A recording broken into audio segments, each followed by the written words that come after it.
وهو الذي أنشأ جنات معروشات وغير معروشات والنخل والزرع مختلفا أكله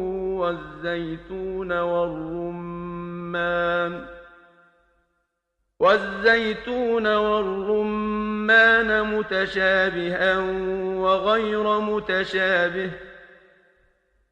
كلوا من ثمره إذا أثمر وآتوا حقه يوم حصاده ولا تسرفوا إنه لا يحب المسرفين.